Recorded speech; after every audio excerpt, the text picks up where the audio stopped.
40 বছর বয়স যখন হয়েছে আল্লাহ নবীর, তখন নবুয়তি দান করেছেন। কিন্তু আল্লাহ তাআলা অনেক আগে, আব্বা আদমের অনেক আগে সিদ্ধান্ত নিছেন কি, যে উনি নবী হবেন। এজন্য স্পষ্ট, এখানে কোনো গোজামিল দেওয়ার কোনো সুযোগ নেই। তো আমাদের আলোচনা হলো আল্লাহর নবীর নবুয়তের পরের জিন্দেগি নিয়ে। আজকে নবুয়তের পরের জিন্দেগি, অর্থাৎ 40 বছরে আল্লাহর নবী নবুয়ত প্রাপ্ত হয়েছে। এরপরে 40 থেকে আল্লাহর নবী ইন্তেকাল করেছেন, ওনার বয়স 63 বছর, তখন ওয়াফাত হয়েছে। তো কয় বছর হয় 40 থেকে 63? 23 বছর। তো আল্লাহর নবী সাল্লাল্লাহু আলাইহি ওয়াসাল্লামের এই 23টা বছর, যদিও আল্লাহ নবী সাল্লাল্লাহু আলাইহি ওয়াসাল্লামের গোটা জিন্দেগীর হায়াতি তামাম বিশ্ববাসীর জন্য অনুসরণীয়, অনুকরণীয়, কিন্তু তারপরেও আল্লাহর নবী যখন থেকে নবুয়ত পাইছে, এরপরের থেকে হলো আল্লাহর নবী সাল্লাল্লাহু আলাইহি ওয়াসাল্লাম আমাদের জন্য আইডল, আমাদের জন্য আইকন, আমাদের জন্য অনুসরণীয় আল্লাহর নবী সাল্লাল্লাহু আলাইহি ওয়াসাল্লাম। আল্লাহ তাআলা কুরআনুল কারীমের মধ্যে নিজে বলেছেন যে ফাবিমা রাহমাতিম মিনাল্লাহি লিনতা লাহুম ওয়ালাউ কুনতা ফাজ্জাল গালিব লানফাজ্জু মিন হাওলিক ফাআফু আনহুম ওয়াস্তাগফির লাহুম ওয়াশাওিরহুম ফিল আমর ফাইযা আযামতা ফাতাওয়াক্কাল আলাল্লাহ। আল্লাহ বলেন ফাবিমা রাহমাতিম মিনাল্লাহ লিনতা লাহুম, ফাবিমা রাহমাতিম মিনাল্লাহ, ওগো রাসূল আপনি এসেছেন আল্লাহর পক্ষ থেকে গোটা বিশ্ববাসীর জন্য রহমত হইয়া, দয়া হইয়া। সুবহানাল্লাহ করেন। আল্লাহ তাআলা বলেন ফাবিমা রাহমাতিম মিনাল্লাহ লিনতা লাহুম, আপনি রহমত হিসেবে দুনিয়ার মধ্যে প্রেরিত হয়েছেন। ওয়ালাউ কুনতা ফাজ্জান গালিজাল কলব লানফাজ্জু মিন হাওলিক, আপনি যদি শক্ত হৃদয়ের অধিকারী হতেন, আপনি যদি রূঢ় স্বভাবের অধিকারী হতেন, তাহলে আপনার আশেপাশে কেউ ঘেঁষতে পারতো না, আপনার আশেপাশে কেউ থাকতে পারতো না। লানফাদ্দু মিন হাওলিক, আপনার আশেপাশ থেকে সবাই ছিটকে পড়ে যেত। ফাআফু আনহুম, হে নবী আপনার সাথে ওরা যা কিছু করেছে জুলুম নির্যাতন, ফাআফু আনহুম, আপনি ওদেরকে মাফ করে দেন। ওয়াস্তাগফির লাহুম, তাদের জন্য, অর্থাৎ আপনার উম্মত যারা, তাদের জন্য আপনি ইস্তেগফার করেন। ওয়াশাওিরহুম ফিল আমর, আর আপনি কি করেন, পরস্পরের সাথে, তাদের সকলের সাথে পরামর্শ করেন। ফাইদা আযামতা, যখন কোনো একটা বিষয়, তবে কথা হলো নবী আপনি যদি কোনো একটা বিষয়ের ফায়সালা দিয়ে দেন, ফাইদা আযামতা, ফায়সালা এখনো দেন নাই, দিলে দিলে একটা আজম বিল জজম করছেন, স্থির করছেন যে এটা করব, বলে ফাতাওয়াক্কাল আলাল্লাহ, আল্লাহর উপর ভরসা করে এবার আপনি কাজে নেমে পড়ুন। ইন্নাল্লাহা ইউহিব্বুল মুতাওয়াক্কিলিন, নিশ্চয়ই আল্লাহ তাআলা যারা আল্লাহর উপর ভরসা করে তাদেরকে ভালোবাসে।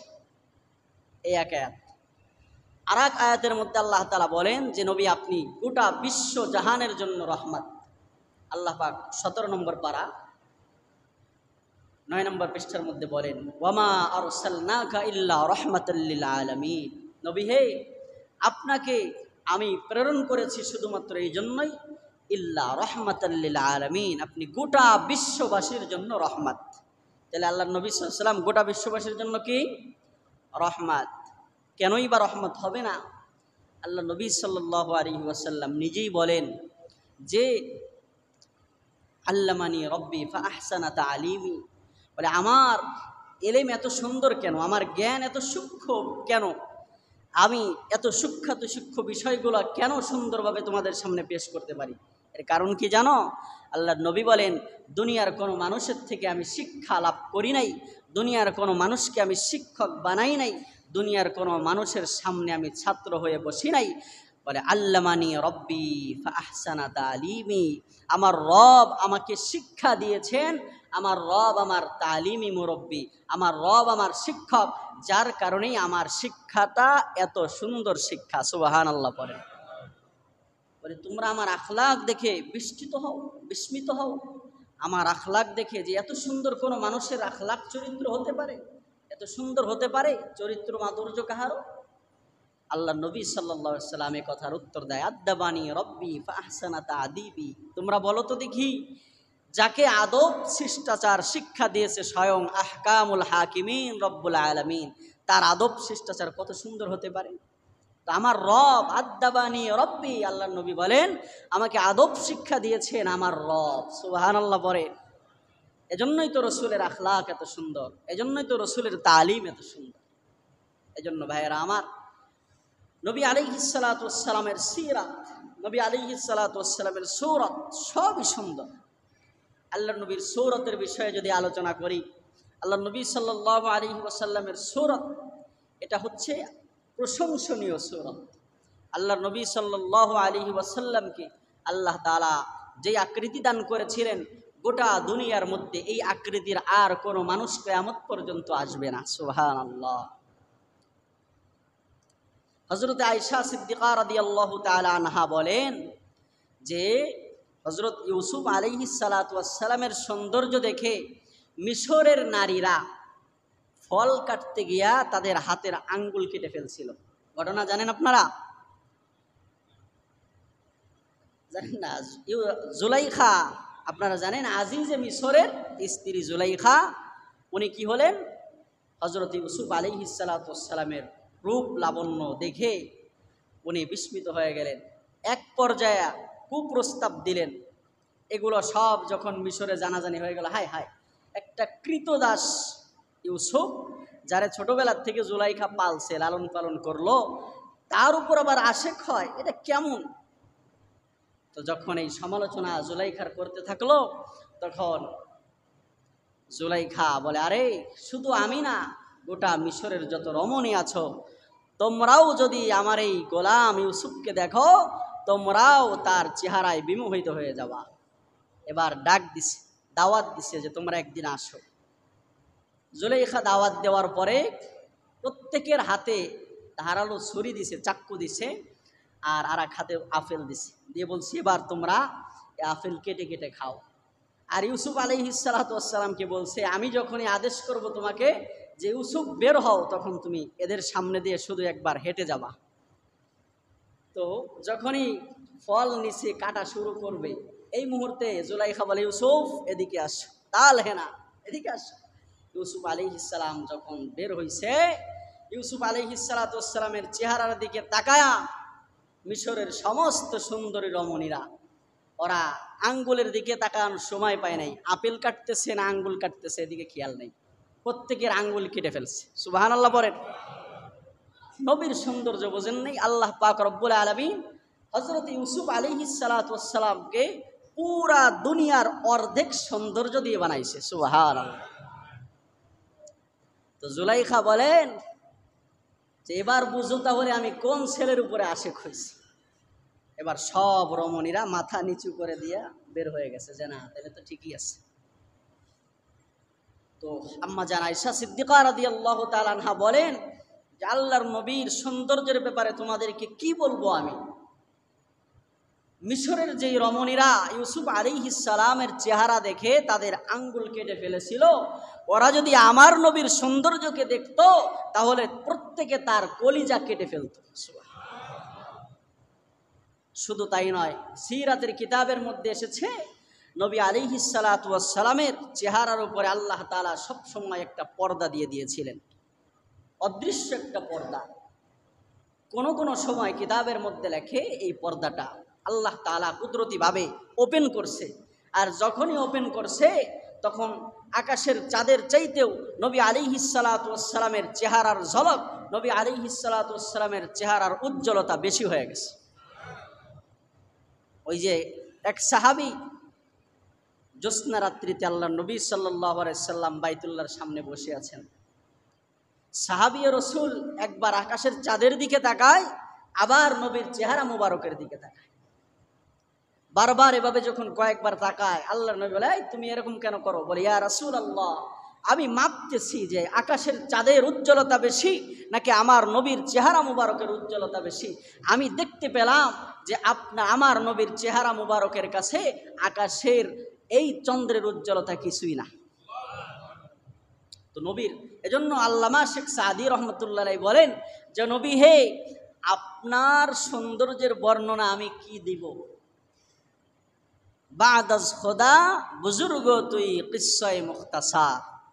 শেখ সাদি বলেন আল্লাহর পরে, বাদাজ খুদা, আল্লাহর পরে বুজুর্গ তুই, আপনিই সবচাইতে উচ্চ মর্যাদার অধিকারী। কিসসাই মুখতাসার, এটাই সংক্ষিপ্ত কিসসা, এটাই সংক্ষিপ্ত কথা।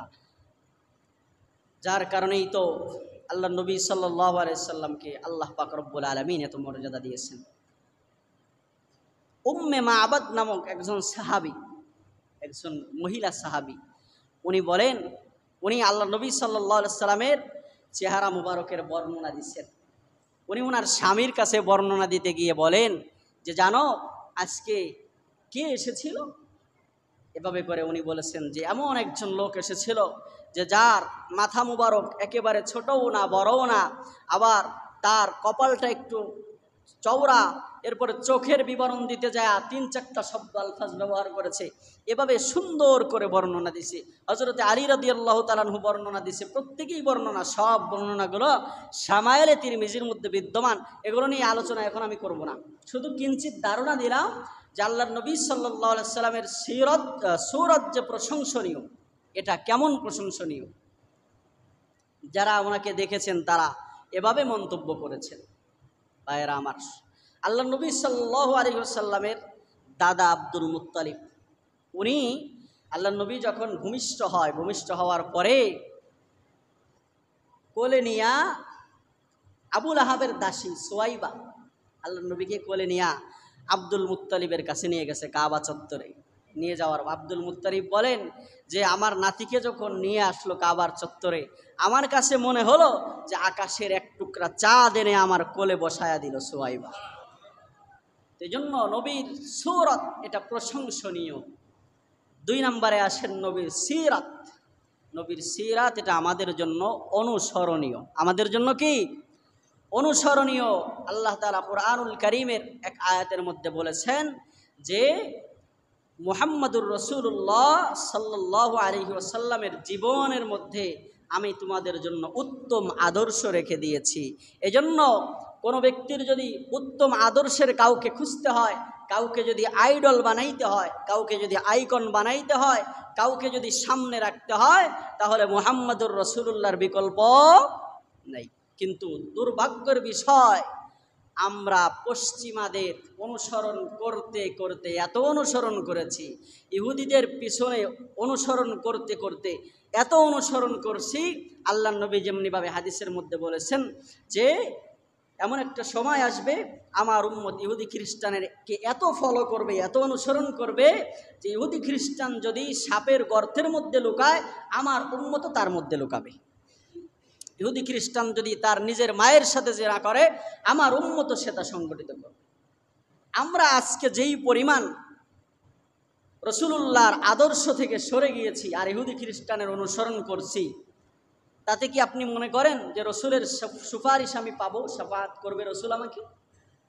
আল্লাহ নবী হাদিসের মধ্যে বলেছেন, আল মারউ মা মান আহাব্বা, দুনিয়ায় তুমি যার সাথে সম্পর্ক রাখবা না, হাসরের ময়দানে তুমি তার সাথেই উঠবা। নাউজুবিল্লাহ। তাহলে মজার বিষয় হলো, ভালো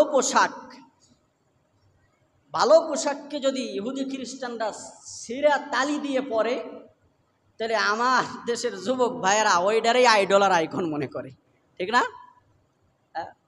কিছুদিন আগে, কয়েক বছর আগেও তালি দিয়া পোশাক, এটা মানুষের কাছে একটু খারাপ লাগতো। মানে একেবারে বেশি আগে 90 দশকের পরের কথা বলছে, আগের না। কারণ 90 দশকের আগে বাংলাদেশের মানুষের অভাব ছিল, যার কারণে তালি দেওয়া, পট্টি দেওয়া, জামা কাপড় লুঙ্গি পরলে ততটা খারাপ মনে করতো না কেউ। বেশিরভাগ মানুষেরই তালি দেওয়া থাকতো, জোড়া তালি। কিন্তু 90 দশকের পরে যখন একটু উন্নত হয়েছে, এরপরে যদি কোনো ব্যক্তি সেরা তালি দেওয়া কোনো পোশাক পরতো, তাহলে তার দিকে সেরা পড়ছে। কিন্তু 2020, 21, 22, 23 আইসা এমন অবস্থা হয়েছে যে এখন যে যত বেশি সেরা কাপড় পরতে পারে সে তত বড় লোক। যেই যুবক যত বেশি সেরা গেঞ্জি আর প্যান্ট পরতে পারবে, ওই যুবক সে হলো তত বড় লোকের ছেলে, শিল্পপতির ছেলে, ঠিক না? কিছুদিন আগে আমার সামনে মোবাইলে চলে আসছে হঠাৎ করে একটা গেঞ্জি। ওই গেঞ্জিটা আমার কাছে মনে হয় আমাদের মা বোনেরা যে আলু চিকচিক করে কোটে না, আলু কোটে, তো এটার ভিতরে কিন্তু 2টা পার্ট থাকে। একটা একেবারে আলু ছোট ছোট হয়ে যায় ভাজির, আর এই পাশে থাকে হলো চিপসের মতো হয় এই ধরনের একটা আলুরি। তো ওই গেঞ্জিটার অবস্থা এমন যে ওই চিপসের যে ধরন ওরকম পুরা গেঞ্জিটা অমন সেরা। তা আমি প্রথমে চিন্তা করলাম যে এটা কি কোনো তেনাতুনা নাকি, নেকড়া নুকরা নাকি। পরে দেখি যে ওমা, এটার দাম 1200। এটার দাম কত?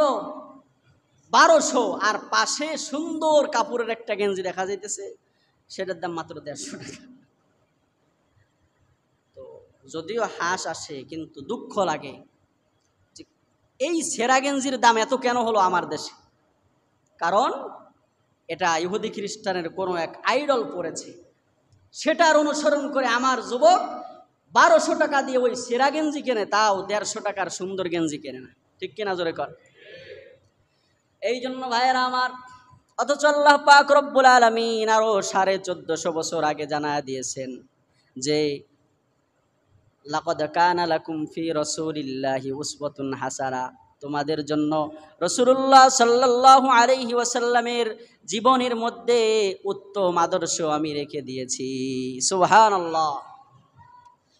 রাসূলুল্লাহ সাল্লাল্লাহু আলাইহি ওয়াসাল্লামকে সবারই আইডল আল্লাহ নবী সাল্লাল্লাহু আলাইহি ওয়াসাল্লাম। আল্লাহ নবী যখন শিশু ছিল তখন আপনি দেখেন নবী আলাইহিস সালাতু ওয়াস সালামের শিশুকাল আল্লাহ নবী কাটিয়েছেন হলো বেশিরভাগ সময় হালিমাতুস সাদিয়ার কাছে।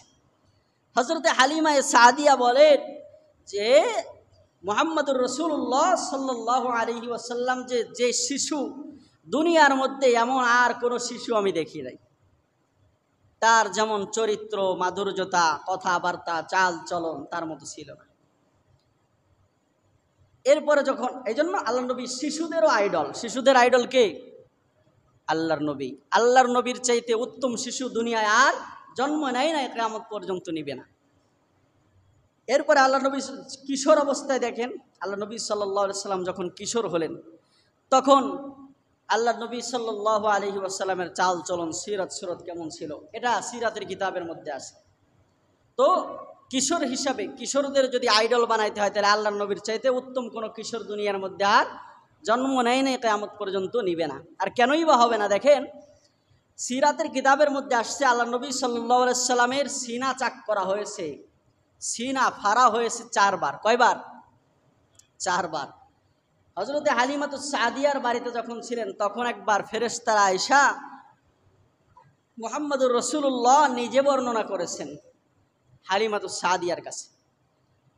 আল্লাহ নবী সাল্লাল্লাহু আলাইহি ওয়াসাল্লাম, লম্বা হয়ে যাবে, ইতিহাস বলা দরকার নেই, থাক সংক্ষেপে বলি যে আল্লাহ নবী সাল্লাল্লাহু আলাইহি ওয়াসাল্লামের সিনা চাক করেছেন হযরত হালিমাতুস সাদিয়া, ওনার আরেক ছেলে অর্থাৎ আল্লাহ নবীর দুধ ভাই, উভয়ে যখন ছাগল চড়াইতে গেছে, যাওয়ার পরে দৌড় দিয়ে আসছে হালিমাতুস সাদিয়ার সন্তান, এসে বলতেছে আম্মি আম্মি, আমার যে ওই কুরাইশি ভাই আছে না, তাকে দেখলাম সাদা পোশাক পরিহিত 2 জন লোক এসে উঠায় নিয়ে গেছে, দূরে নিয়ে গেল কোথাও, নিয়ে তাকে চিপ করে শোয়ালোর পরে তার বুকটা ফেরে ফেলছে, ফেরে কি যেন বাহির করছে, বাহির করার পরে ওটাকে পাত্রে ধুইয়া আবার করে দিচ্ছে। এই কথা যখন বলছে হালিমাতুস সাদিয়া আর ওনার যে আছে স্বামী দৌড়ায় আসছে, আসার পরে দেখে মুহাম্মদুর রাসূলুল্লাহ এক জায়গায় বসা, কিছুটা ভীত সন্ত্রস্ত অবস্থায়। তখন হালিমাতুস সাদিয়া কাছে টেনে নিলেন, বুকে টেনে নিয়ে বললেন তোমার কি হয়েছে? তো আল্লাহ নবী সাল্লাল্লাহু আলাইহি ওয়াসাল্লাম নিজে বলছেন এই কথা। কিতাবের মধ্যে, সিরাতের কিতাবের মধ্যে আসছে যে আল্লাহর নবীকে এই যে প্রথম যে সিনা চাকটা করেছে, এটা কেন করেছে? এর কারণ হলো যে শিশুদের মধ্যে শিশু সুলভ যে আচরণটা আছে এই একটা, আর 2 নম্বর হলো পুরা আল্লাহর নবীর জিন্দেগির মধ্যে যেন গুনাহের কোনো ময়লা না থাকে, তার অন্তরটাকে এজন্য আল্লাহ তাআলা সুন্দর জমজমের পানি দিয়া আর জান্নাতি তস্তরি, স্বর্ণের তস্তরির মধ্যে প্লেটের মধ্যে আল্লাহর নবীর সিনাটাকে ধৌত করে তারপরে কলবটাকে এখানে রেখে দিয়েছে। সুবহানাল্লাহ। এজন্যই তো শিশুদের আইডলের চাইতে বড় আইডল আর কেউ হইতে পারে না। 2 নম্বর আসেন কিশোর অবস্থায়। সাধারণত যারা কিশোর হয়, কিশোর অবস্থায় খেলাধুলার দিকে মন একটু বেশি থাকে। তখন কিন্তু আমাদের ছেলে মেয়ে যারা কিশোর অবস্থায় এখন আছে, ওরা কিন্তু লেখাপড়ার দিকে অত মনোযোগী ভাই না, ওদেরকে বলে এরপরে পড়াতে বসানো লাগে। আর যদি খেলতে বলা লাগে না, খেলার কথা এমনিতেই চলে যায়। তো আল্লাহ নবী সাল্লাল্লাহু আলাইহি ওয়াসাল্লাম কিশোরদেরও জানি আইডল হতে পারেন আর জানি হন, এই জন্য আল্লাহ তাআলা 10 বছর বয়সে আবার আল্লাহর নবীর সিনা চাক করেছেন। 10 বছর বয়সে সিনা চাকটা কেন করা হয়েছে? সিরাতের কিতাবের মধ্যে লিখেছে যে কিশোরদের ভিতরে যে খেলাধুলার একটা মাথার ভিতরে একটা প্রভাব থাকে, আল্লাহর নবীর ভিতরে জানি এটা না থাকে। কারণ খেল তামাশার জন্য দুনিয়ায় আল্লাহ তাআলা কাউকে পাঠাই নাই। আর খেলাধুলা এটা মানুষের জীবনের অবিচ্ছেদ্য অংশ না। এজন্য কিন্তু আজকে, এর আগে একদিন বলছিলাম জুমা, আজকে বলবো না, আজকে আমাদের পুরা জিন্দেগিটাই খেলতামাশা, খেলাধুলা ছাড়া নাই। কিছু মানুষ তো আছে এই খেলাধুলার মধ্যেই থাকে, কয়েক মাস ক্রিকেটে, কয়েক মাস ফুটবলে, তারপরে কয়েক মাস জুয়া, কয়েক মাস লুডো। আর কিছু আল্লাহর বান্দা আছে চার দোকানের লুডো ওর সারা জীবনের আমল। তো যাই হোক, কিন্তু আল্লাহ নবী সাল্লাল্লাহু আলাইহি ওয়াসাল্লামকে 10 বছর বয়সে সিনা চাক করলেন কেন? খেল তামাশার যে বিষয়টা এটা জানি ওনার কলব থেকে জায়েল হয়ে যায় জন্য। কারণ যাতে দুনিয়ার শ্রেষ্ঠ কিশোর আল্লাহর নবী হতে পারে। আপনি যদি দেখেন দুনিয়ার মধ্যে শ্রেষ্ঠ যুবক হিসেবে আল্লাহ তাআলা আল্লাহর নবীকেই পাঠাইছে যাতে যুবকদের আইডল তিনি হতে পারেন। আল্লাহ নবী সাল্লাল্লাহু আলাইহি ওয়াসাল্লাম যুবক বয়সে একটা উপাধি পাইছে, তার আল আমিন। কি উপাধি পাইছে? আর এই আল আমিন উপাধি কোনো মুসলমান দিছে? এটা আল্লাহর নবীর নবুয়তের আগের উপাধি। দিছে কারা? কাফেররা। কারা? কাফেররা দিছে। তো বিশ্বস্ত, কেমন বিশ্বস্ত? যে কাফেররা পর্যন্ত মুহাম্মদুর রাসূলুল্লাহর কাছে সব কিছু রাখতো, জমা রাখতো, যে মুহাম্মদ রাখো, তুমি আমানতের খেয়ানত করো না। এরপরে আম্মাজান খাদিজা রাদিয়াল্লাহু তাআলা আনহা আল্লাহ নবী সাল্লাল্লাহু আলাইহি সাল্লামকে কেন সিলেক্ট করেছিলেন? হযরতে খাদিজার সম্পদ অনেক ছিল। উনি দেখলেন যে আমার এমন একজন পার্টনার দরকার যে আমার এই সম্পদগুলোর খেয়ানত করবে না, আমার এই সম্পদগুলোর সঠিক ব্যবহার করবে, সুন্দরভাবে ব্যবসা পরিচালনা করবে। তো আল্লাহ নবী সাল্লাল্লাহু আলাইহি ওয়াসাল্লামকে উনি বাছাই করেছিলেন। এজন্য যুবক হিসাবে আরো অনেক উদাহরণ আছে আল্লাহ নবীর জিন্দেগির, যুবক হিসাবে উনি যে আইডল। কিন্তু মজার বিষয় হলো আমাদের জোয়ানি মানুষের জিন্দেগির মোস্ট ইম্পর্টেন্ট একটা হায়াত হলো যৌবনকাল। কিন্তু আজকে আমাদের যুব সমাজ যারা, তারা রাসূলুল্লাহ সাল্লাল্লাহু আলাইহি ওয়াসাল্লামকে আইডল, আইকন মানতে রাজি না। না দন্তের নয় কারে না, ঠিক না? ওরা মানবে কারে জানেন?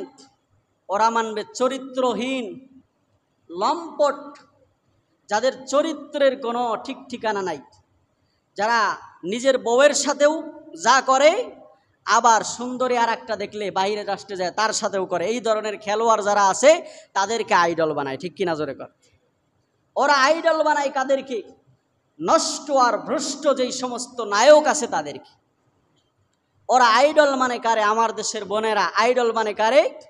যাদের এক স্বামীতে হয় না, যারা এক বিছনায় তাদের জীবনটা পার করতে পারে না, তাদেরকে বানায় আইডল, আইকন। অথচ আল্লাহ বলেন লাকাদ কানা লাকুম ফি রাসূলিল্লাহি উসওয়াতুন হাসানাহ। যদি আইডল বানাইতে হয় আমার রসুলকে বানাও। গত জুমায় আমি বলেছিলাম যে একজন খ্রিস্টান দা 100 কিতাব লিখেছে, 100 মনীষীর জীবনী, তার মধ্যে উনি বলে প্রথম কারে দেওয়া যায়? খ্রিস্টান হওয়া সত্ত্বেও মুহাম্মদুর রাসূলুল্লাহকে আইডল বানাইছে। যে উনি শুধু গোটা মানুষ, সাধারণ মানুষের আইডল না, উনি যত মনীষী দুনিয়ায় আসছে সমস্ত মনীষীদের আইডল। এই জন্য ওনাকেই প্রথমে দিলাম। আর আজকে মুসলমান রাসূলুল্লাহ সাল্লাল্লাহু আলাইহি সাল্লামকে আইডল মানতে পারি না আমরা। অথচ মুহাম্মদুর রাসূলুল্লাহ কি বললেন? যে আল্লামানি রব্বি ফাহসানা তালিমি। রাসূলুল্লাহ বলেন যে আল্লাহ তাআলা আমাকে শিক্ষা দিয়েছেন, আমার শিক্ষক স্বয়ং আল্লাহ। এজন্য আল্লাহ প্রদত্ত শিক্ষা হলো কোরআন ও হাদিসের শিক্ষা, ঠিক কিনা? কিন্তু দুঃখের বিষয়, আফসোস আর পরিতাপের বিষয় হলো যে আমার দেশে কোরআনী শিক্ষাকে আজকে বলা হয় হলো ভিক্ষার শিক্ষা। কিসের শিক্ষা? কোরআনের শিক্ষাকে কি বলা হয়? এটা হলো ভিক্ষার শিক্ষা, এটা হলো ধর্মান্ধের শিক্ষা। যার কারণে কোরআনী শিক্ষা আমার ছেলে সন্তানদেরকে জাতীয় পর্যায়ে আজকে দেওয়ার ব্যবস্থা নাই। অথচ আল্লাহ বলেন আর রহমান আল্লামাল কোরআন, কোরআনী শিক্ষা শিখাইছি আমি আল্লাহ।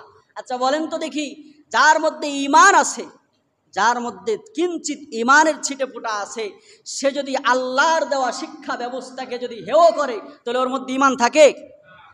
ইনিয়ে বিনিয়ে আমার দেশে বারবার এ কথা অনেকেই প্রমাণ করতে চেষ্টা করেছে যে আধুনিক যুগে ইসলামী শিক্ষা চলবে না, চলতে পারে না। অথচ আল্লাহর কোরআনের শিক্ষা কিয়ামত পর্যন্ত বলবৎ আছে, থাকবে ইনশাআল্লাহ। এজন্য আল্লাহ নবী সাল্লাল্লাহু আলাইহি সাল্লামের শিক্ষা ব্যবস্থা আমাদের জীবনে আনতে হবে, সমাজে আনতে হবে, রাষ্ট্রে আনতে হবে। ভাইয়েরা আমার, এরপরে স্বামী হিসেবে আল্লাহ নবী সাল্লাল্লাহু আলাইহি সাল্লাম আইডল আমাদের স্ত্রীদের, মাদের জন্য। আমরা তো স্বামী হিসেবে আল্লাহর নবীকে আমরা আইডল মানি না। যদি মানতাম তাহলে স্ত্রীর উপরে শুধু 144 দরাই জারি করতাম না। কারণ আল্লাহ নবী সাল্লাল্লাহু আলাইহি ওয়াসাল্লাম জীবনে কোনোদিন বউ মারে নাই, বউ পিটাই নাই। কয় হুজুর কন কি, আমার তো একদিনও বউ না পিটাইলে ভালো লাগে না, হাতের মধ্যে শুধু সুরসুর করে, হাতের মধ্যে শুধু চুলকায়। কয় আজকে বউ পিটাইতে পারিনি। নুন হইলেও মারে, না হইলেও মারে, তরকারিতে ঝাল হইলেও মারে, না হইলেও হুদা কামে ওই বেটার আর বেটির উপরে খালি যায় টর্চার। অথচ আল্লাহ নবী সাল্লাল্লাহু আলাইহি ওয়াসাল্লাম, হযরত আয়েশা রাদিয়াল্লাহু তাআলা আনহা বলেন যে মাঝে মাঝে আমি যখন রুটি বানাইতাম আল্লাহর নবীর জন্য, তো আল্লাহর নবী আমার পাশে এসে বসতেন, রহমাতুল লিল আলামিন পাশে এসে বসতেন। বৈশা বলতেন, আয়েশা তুমি রুটি বলে দাও আমি সেকি। সুবহানাল্লাহ। আর আমরা কি আমার রুটি হয় নাই, বাজির কদ্দুর কি অবস্থা, ডিমও বাজো নাই, হ্যাঁ করছো। এই জন্য দোস্ত, আল্লাহর নবী সাল্লাল্লাহু আলাইহি ওয়াসাল্লামের সিরাত এটা আমাদের জন্য অনুসরণীয়। নবী আলাইহিস সালাতু ওয়াস সালামকে আল্লাহ তাআলা সব দিক দিয়ে পরিপূর্ণ বানিয়েছিলেন, সব দিক দিয়ে। এজন্য আপনি আল্লাহর নবীর জীবনের যেই দিকই আপনি দেখেন না কেন সেই দিকটাই পরিপূর্ণ। সুতরাং যদি মানতে হয়, মহব্বত করতে হয়, যদি আইডল কাউকে মানতে হয়, তাহলে কারে মানতে হবে? নামটা কইতে পারেন না কারে? মুহাম্মাদুর রাসূলুল্লাহ সাল্লাল্লাহু আলাইহি ওয়াসাল্লামকে। তাহলে আসেন আমার মাথা থেকে পা পর্যন্ত আগে আল্লাহর নবী সাল্লাল্লাহু আলাইহি ওয়াসাল্লামের আদর্শকে ফিট করি। আল্লাহর নবী সাল্লাল্লাহু আলাইহি ওয়াসাল্লাম অধিকাংশ সময় মাথায় টুপি পরে থাকতেন। কি পরে থাকতেন? টুপি পরে থাকতেন। আমরা টুপি পরি কোন সময়? জোরে কন। তাহলে আমার মাথায় আল্লাহর নবীর আদর্শ আছে। তাহলে আমি আমার মাথায়, অনেকে কি করে টুপি দিতে লজ্জাবোধ করে, কিন্তু খ্রিস্টানদের বানানো ক্যাপ দিতে লজ্জাবোধ করে না। তাহলে আল্লাহর নবী সাল্লাল্লাহু আলাইহি ওয়াসাল্লামের একটা সুন্নাত হলো মাথায় সবসময় কি পরে থাকা? টুপি পরে থাকা। 2 নম্বরে চুলের দিকে আসি আমরা। নবী আলাইহিস সালাতু ওয়াস সালাম তো আমাদের আইডল, না কি বলেন? হ্যাঁ, আল্লাহর নবী সাল্লাল্লাহু আলাইহি ওয়াসাল্লামের আইডল না, এটা মানেন কি? রাজ্জা গান দেখাই, আইডল না, সবারই আইডল। তাহলে আসেন আল্লাহর নবীর চুল মুবারক রাখার সিস্টেম কি ছিল দেখেন। আজকে এই কথাটা আমি বলি, আমারে সরাসরি কেউ আজ পর্যন্ত, আমি যে বাবরি রাখছি আলহামদুলিল্লাহ ডাইরেক্ট কেউ হিট করে নাই, শুধু একমাত্র আমার মা ছাড়া। প্রথমে যখন আমি বাবরি রাখা শুরু করি তখন আমার মা বলে, তুই এটা কি রাখছস রে বাজান? তখন আমার মা তো সাধারণ মানুষ, আমি যখন বুঝায় বললাম যে মা, আল্লাহ নবী সাল্লাল্লাহু আলাইহি ওয়াসাল্লাম, শামাইলে তিরমিজির হাদিস, আল্লাহ নবী সাল্লাল্লাহু আলাইহি ওয়াসাল্লামের চুল রাখার 3টা পদ্ধতি শামাইলে তিরমিজির হাদিসের মধ্যে এসেছে, জুম্মা, লেম্মা, ওয়ফরা। অর্থাৎ আল্লাহ নবীর চুল যখন বেশি বড় হতো তখন আল্লাহ নবী সাল্লাল্লাহু আলাইহি ওয়াসাল্লামের চুলটা এদিক তাকান, ঘাড়, এই যে ঘাড়ে এবং গলা এই দুটার মাঝামাঝি, এই ঘাড় বরাবর থাকতো, একেবারে ঘাড়ের নিচে যাইতো না। তারপর আর একটা কানের লতি বরাবর থাকতো, আর এই 2-এর মাঝামাঝি লেম্মা থাকতো। এই 3 কিসিমের চুল রাখা হলো সুন্নাত। 3 কিসিমের চুল রাখা কি? কিন্তু দেখা গেছে গবেষণায়, এটা হলো আমার গবেষণার কথা বলতেছি, আমি দেখেছি যারা একটু বাবরি চুল রাখে, যেই সমস্ত আলেম ওলামা, তাদেরকে বলে এই হুজুর একটু জঙ্গি জঙ্গি লাগে। এই হুজুরে কি লাগে? আরে ভাই বুঝেন নাই কথা, এই হুজুরে কি লাগে? জঙ্গি জঙ্গি লাগে।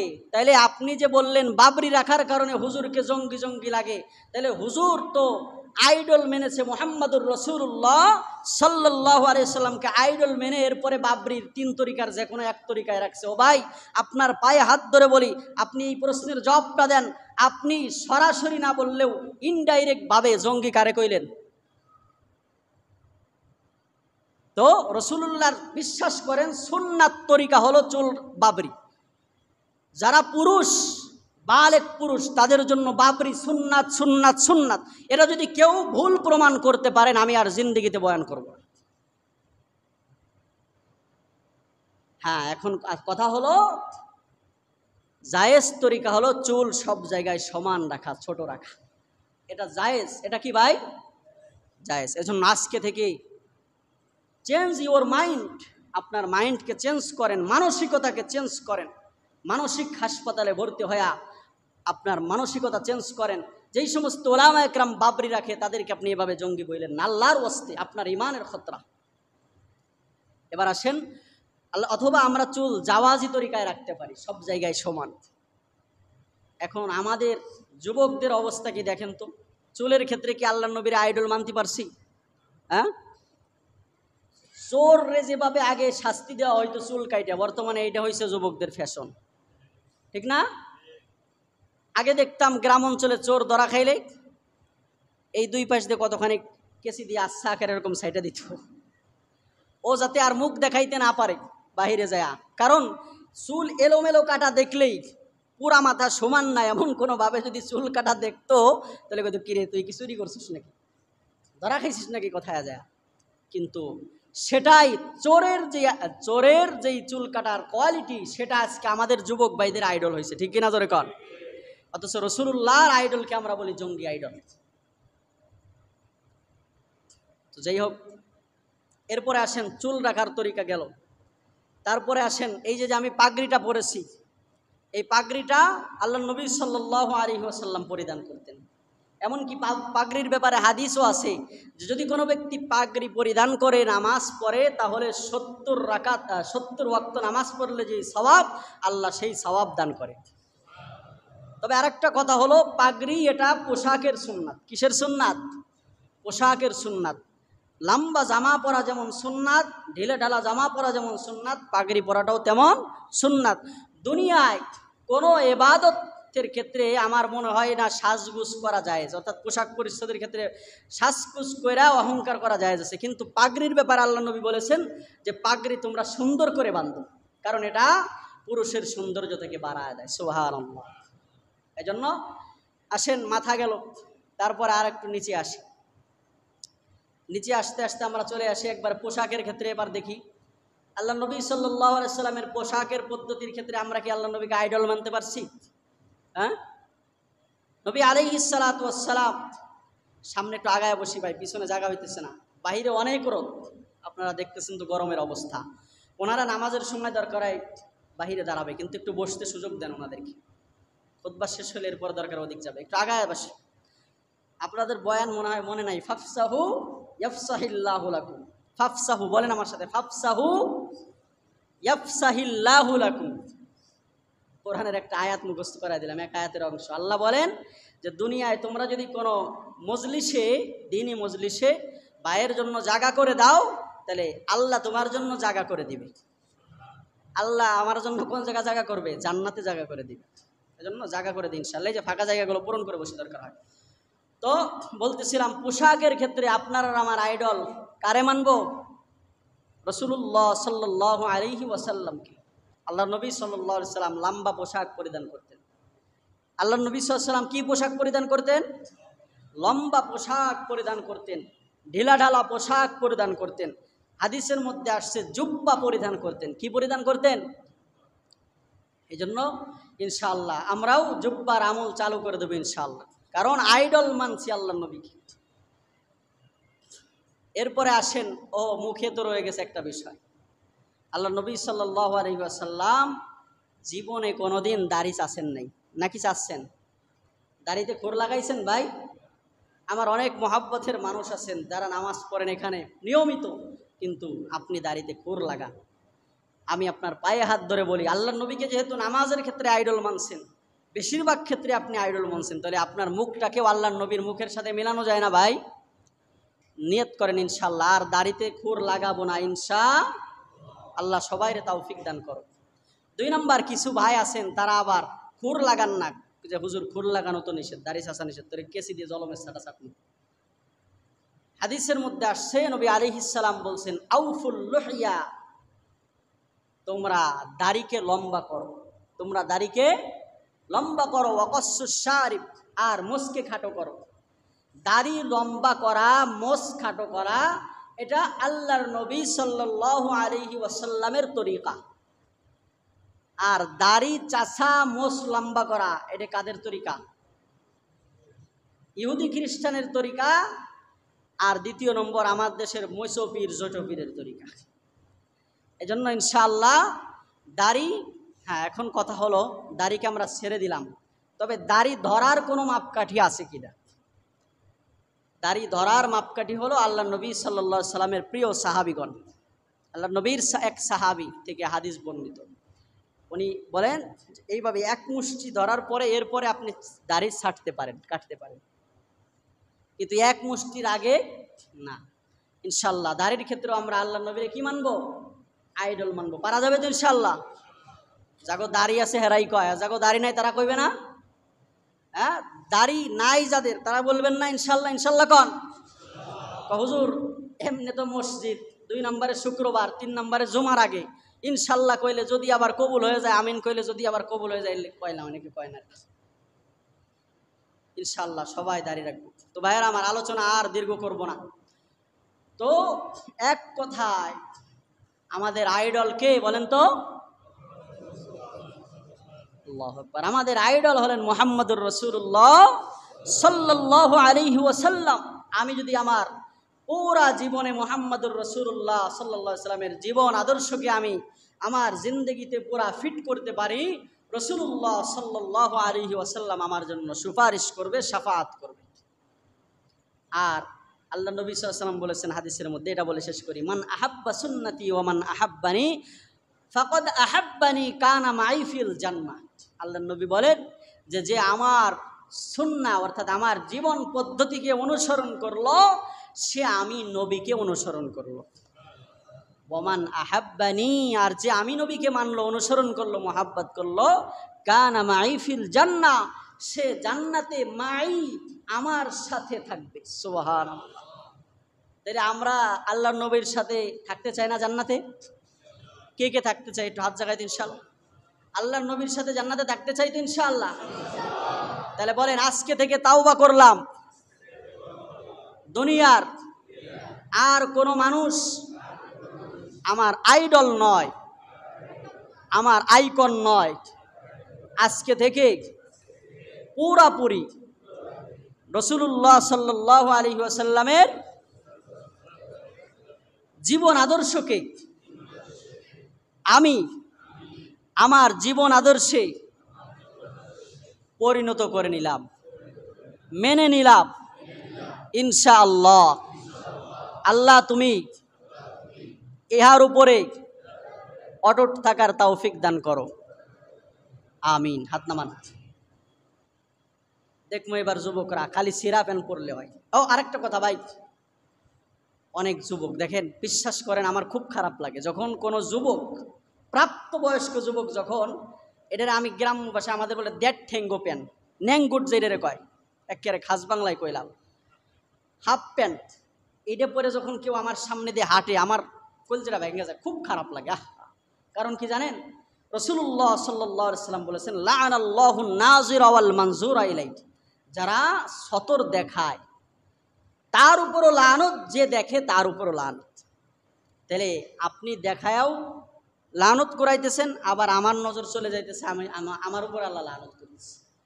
এই জন্য পুরুষের সতর কোন পর্যন্ত? গিরার নিচ পর্যন্ত। গিরার, আরে ভাই পরতে মন চাইলে 3/4 পরেন, ঠিক কিনা জোরে কন? 3/4 পরেন। এই হাফ প্যান্ট কেন পরেন মিয়া? আপনি কি ছোট বাচ্চা?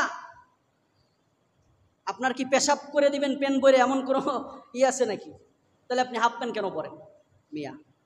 দরকার হয় 3/4 পরবেন। আজকে থেকে ভাই এটা পরো না, এই পোশাক এগুলো পরো না, হুজুর ওই যে অমক নায়ক পড়ছে, নায়িকা পড়ছে, এই জন্য পড়ি। তাহলে আজকে থেকে সব বাদ ইনশাআল্লাহ। এটা পড়বেন আর, হ্যাঁ আর পড়বো না ইনশাআল্লাহ। আল্লাহ তাআলা আমাদেরকে তৌফিক দান করুন। এক কথায় আল্লাহর নবীর সিরাত, এটা আমাদের জন্য অনুসরণীয় ভাই। বিশ্বাস করেন, আপনি আপনার জিন্দগিতে পুরা জিন্দগি আল্লাহর নবী সাল্লাল্লাহু আলাইহি ওয়াসাল্লামের সুন্নাহ দিয়ে সাজান, দেখবেন শান্তি আর শান্তি, শান্তি আর শান্তি। আল্লাহ তাআলা আমাদেরকে রাসূলুল্লাহ সাল্লাল্লাহু আলাইহি ওয়াসাল্লামের জীবন আদর্শ আমাদের সকলকে আমাদের পুরা জিন্দগির মধ্যে, হায়াতের মধ্যে, পরিবারের মধ্যে, সমাজের মধ্যে বাস্তবায়ন করার তৌফিক দান করুক। সকলে পরে আমিন। ওমা আলাইনা ইল্লাল